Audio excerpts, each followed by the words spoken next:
Hello, everyone, and welcome to part one of our lecture on Chapter 7, the initial assessment in counseling. So, a lot of times when we think about counseling, we think about the actual therapy sessions that we're having with clients, and even when we think about assessment, we oftentimes think about the testing that we do and the reports that we get back. But assessment and counseling both start with an intake interview. And this intake interview is a critical component of the initial assessment and counseling because it's the information gathering phase that provides us with the guidance that we need to conduct treatment planning and to guide therapy and planning with our client. Though typical intake interviews can vary by agency, you might have a specific intake interview that you need to do. There are some common components that are true across multiple intake interviews, and those are gathering information on your client's general appearance and behavior, looking at their presenting problem, asking for a history of their current problem and its related problems, their present level of functioning across various levels of their life or areas, use of alcohol, drugs, and other medications, family history of mental illness, history of abuse, risk factors to self and others, previous counseling experience, and as well as the client's attitude towards the counseling process. And in general, the initial intake that you'll do for assessment is not all that different from the intake interview that you do for counseling, except for a few small areas that might change. For instance, in an assessment intake interview, you're going to have a heavier focus on the client's appearance and behavior because it shows up and is a component of the assessment report that you will write about the client. So, looking at things like, do they look like they're taking care of themselves? Are they dressed appropriately for the situation and for the season outside? Are they fidgety? Or are they more sedentary in session with you? So on and so forth. Also, in addition to asking about previous counseling, you're going to ask about previous assessment experiences. So, looking at the client to see if they've had an assessment done in the past and what that assessment looked like, what the results were, how they felt it went, as well as how long ago that assessment was. And you're also going to talk to the client about the purpose and goals for the assessment. So, asking them what they think could be going on. And a good rule of thumb that I use is that I tell the clients that they are the expert in their own lives and that they know themselves better than I do. So, I always ask, if it isn't the thing that you're coming in for, what else might be going on? What could possibly be going on that you could give me more insight into? And overall, throughout the intake process, it's important for you as a counselor to explain the policies of your agency, such as session limits, how long sessions will last, how often you're going to be meeting with the client, and the rules of confidentiality, the exceptions of that, mandated reporting, the fact if you're under supervision, what that looks like, and how referral options work at that agency. So, there are a couple of guidelines that can help you during that initial interview that usually help us provide some framework around conducting the interview. In general, initial interviews typically progress on a continuum from minimal structure to more structure. You'll typically start the intake interview by saying, tell me what brings you in for assessment today, or tell me what brings you in for counseling today. And as you progress through the assessment or the intake interview, you're going to become more specific. So asking questions like, how many standard drinks of alcohol do you have on average per week? And as the interview proceeds, the client may need your help in your direction and being able to continue respond. So you might find yourself asking questions such as, tell me more about X, or what did you mean when you said Y? And these rephrasing of questions can sometimes help to clarify a client's response if other techniques have not been effective. In general, it's a good rule of thumb to not ask your client why questions because they may cause the client to become defensive. And it's also important for you as the assessor to determine what factors led the client to seek help at this particular time as opposed to other times in their life. You also want to ascertain the way that the client's presenting problem is both helping or hindering their current level of functioning, as well as what areas of their life have been most influenced by their presenting problem. And in general, as clinicians and as assessors, we need to attend to both the verbal and nonverbal behavior of our clients while taking into consideration how the role of both our own and our clients' culture impacts the intake interview process. So, making sure that we're taking into consideration someone's cultural understanding of the situation and how that alters their behavior. There are some common errors of judgment that counselors are prone to making during the intake interview, and unfortunately, these common errors can lead to diagnostic and can influence diagnostic decisions.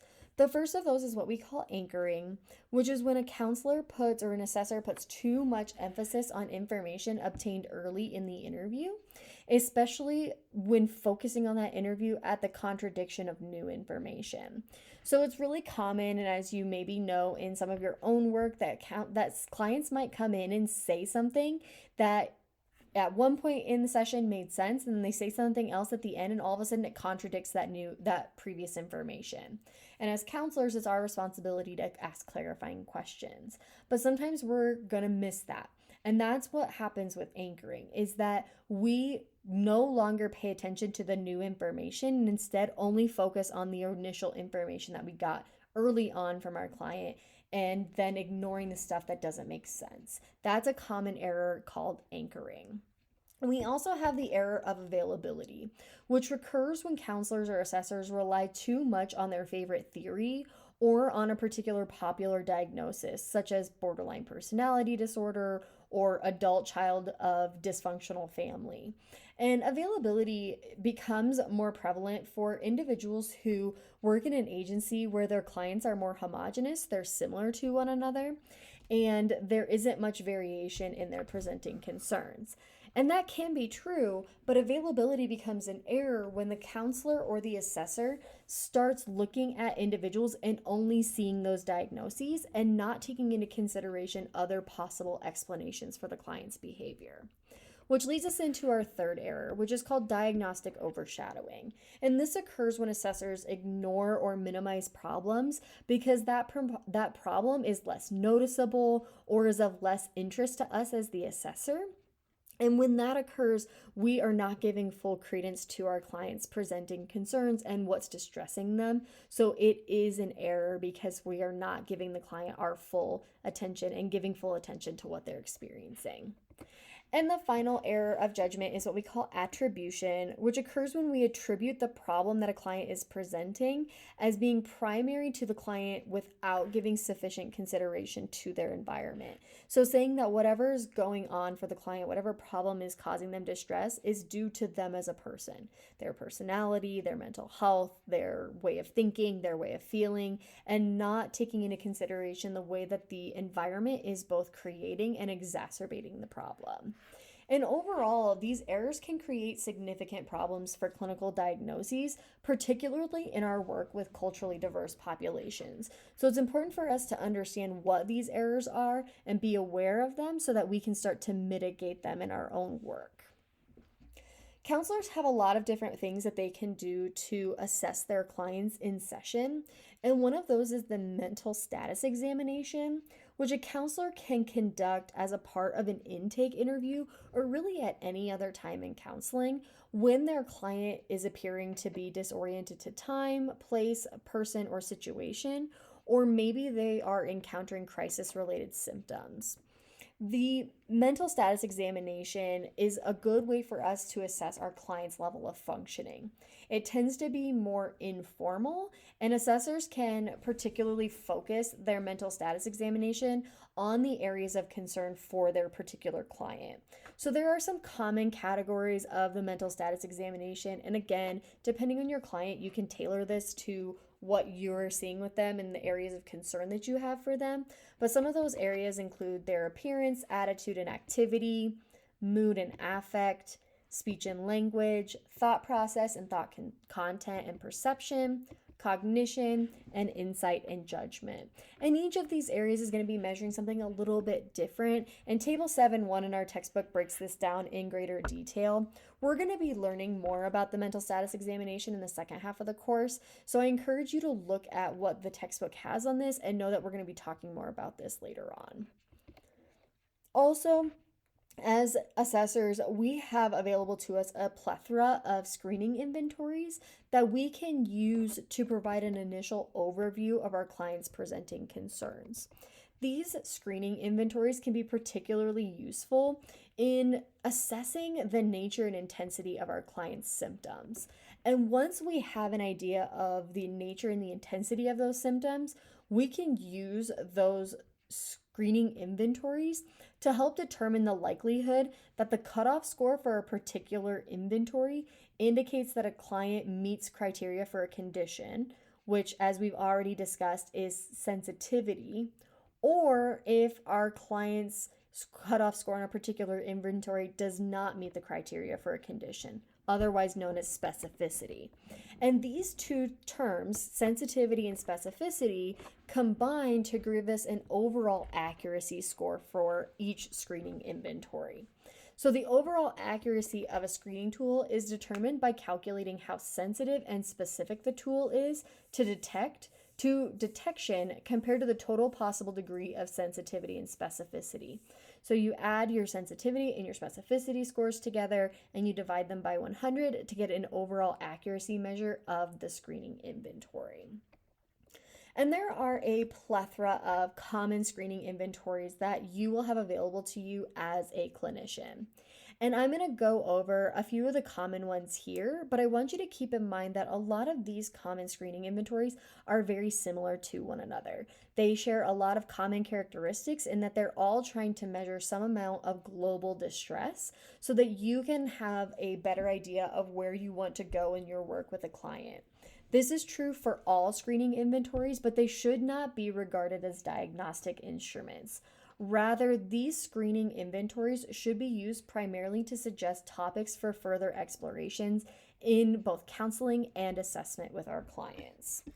So, one common inventory is the Inventory of Common Problems, which is used primarily in college counseling samples because it requires individuals to rate the degree to which they experience 24 common challenges that are specific to, not necessarily specific to, but are common amongst college students. So, things like anxiety, depression, interpersonal problems, substance misuse, academic challenges, and physical health problems. And clients then rate the extent to which they've been bothered or irritated or worried about these areas in the past few weeks. And this inventory is, again, particularly helpful for college students, but might not always be appropriate for everyone. So, there are additional assessments that might be more helpful, such as the Symptom Checklist 90 Revised, or sometimes just called the SCL 90R, which contains 90 items representing physical and psychological symptoms. And the SCL 90R has been used widely in research and clinical settings, so it has a significant validity and reliability score. And it provides three total scores for clients. A total global severity index, as well as their positive symptom total and their positive symptom distress index. So, looking at globally, how distressed are they? How severe are their symptoms? What are the symptoms that are additions to their lives? And how distressing are those symptoms that are adding to the client's life? And clients respond to the items in terms of how much they were distressed by the symptom during the past week, and then it's all rated on a 5-point scale. Most clients can complete the SCL 90R in about 15 minutes, and it's particularly effective at identifying when clients need further assessment in specific areas. Because the SCL 90R is a little bit long, I mean, 90 items is quite a bit, and 15 minutes can be a lot for clients. There have been shortened versions of the SCL 90R, such as the Brief Symptom Inventory, the Derogatis Psychiatric Rating Scale, the SCL 90 Analog, and the Outcome Questionnaire 45.2, or sometimes just called the OQ. And all of these assessments typically take about 10 minutes compared to the SCL 90R, which takes 15 minutes.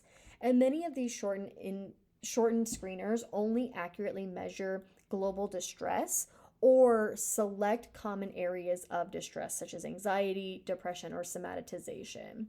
So you'll have to use your judgment in determining if this screener is appropriate for your client long term, depending on their presenting concerns. Because maybe their presenting concern is not accurately captured by Global Severity Index or by these common areas of distress.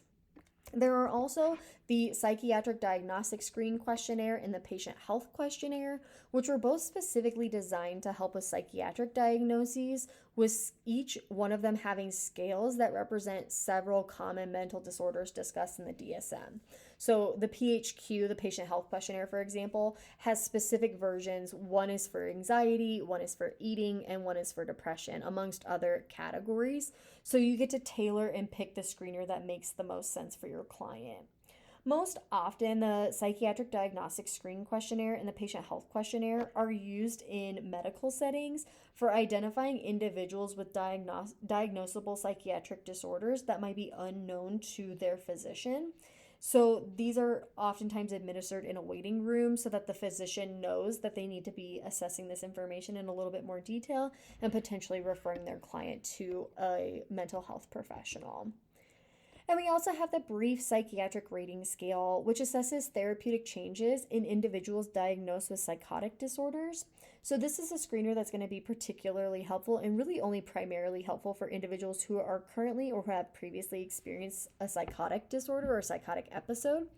So I present these inventories to you not as a way of saying like you need to know every single thing about each one of these inventories, but rather I want you to see how much these inventories are both similar and different from one another. They're all similar in that we're all trying to generally screen and get an initial assessment of what our client is experiencing, but they can be different in that we can tailor the screeners to what our clients need, depending on their presenting concern. And a lot of times you will have your agency that you work for or as a private practice, what you can afford will indicate which screeners you want to use. Because some agencies have very particular screeners that they like, and you just have to sort of figure out what makes the most sense for both you as a clinician and your client. So as an example, I pulled a screenshot of the inventory of common problems. So this is actually the entire assessment. And as you can see, it really just covers areas of common problems for college students. And from here, you're going to see how these items are distressing to the client in the past few weeks. And that's pretty common across all of these initial screeners, that they're all going to be trying to assess, okay, over the last couple of weeks before you came in to see me, how much are these areas bothering you, which will then give you as a clinician a good idea of the work that you need to be doing with your client. So that is where we are going to wrap up part 1 of our lecture on chapter 7. Join me for the second part of our lecture when we're going to go into a little bit more specific details on inventories that you can use with clients. I will see you all in the next lecture.